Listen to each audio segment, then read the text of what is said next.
Bi jumadon Mali silamɛw bɔra i n'a fɔ kɔnɔkolo Novembre kalo tile 4 san 2022 k'o ɲɛsin monument de l'indépendance ma ka taa Haut Conseil islamique ka wele ka jaabi sabula ja dɔw minnu bɛna bɔlɔlɔw kan ja minnu dankari kɛ silamɛya ne tɔgɔ Sumela Kulubali lase o ye silamɛ diinɛ ye n ka diinɛ k'a lagosi o de ye n lase yan an b'a ɲini fɛ ni ɲɔgɔnna wɛrɛ kana se dan ka diinɛ in ka tuguni. Vraiment ne dɔrɔn la ye a ye n tɔɔrɔ kan tɛmɛ dan kan a ye n tɔɔrɔ yɛrɛ de i bɛ tɔɔrɔ min dɔn tu vois donc n bɛ o de kama bi mun kɛra ɲɔgɔnna kana kɛ bilen fo ka taa bɔ diinɛ wulila sa a kana kɛ Mali la bilen mun na kuma o de ko ye quoi.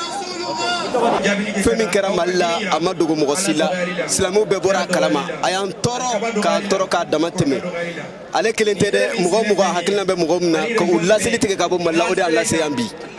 alhamdulillah. Silamɛ ɲɛmɔgɔ caman y'a yira k'a fɔ ko jamana ɲɛmɔgɔw kan ka wuli k'i jɔ k'o jɔyɔrɔ fa walasa ka dankari kɛ nin n'a ɲɔgɔnna walew kan. An bɛ dugawu kɛ olu ko Ala ka hakili ɲuman d'u ma n'u ma se ka hakili ɲuman na an b'a kɛ diyagoya ye n'o tɛ an kɔni an bɛ Ala deli Ala ka jamana sumaya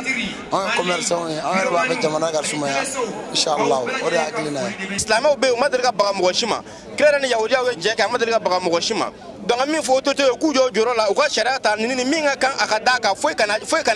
a manqué wa musala foyi kana don a la bɛɛ k'i jɔ jɔyɔrɔ la pour que ayiwa ni ɲɔgɔnna wɛrɛ a kana se fila tuguni a tigilamɔgɔ ka ko la to u la n'u ni kaso de ka kan u ka don u la n'u kan ka kɛ cogo min na u ka kɛ ten quoi donc n ka foli b'a bɛɛ lajɛlen.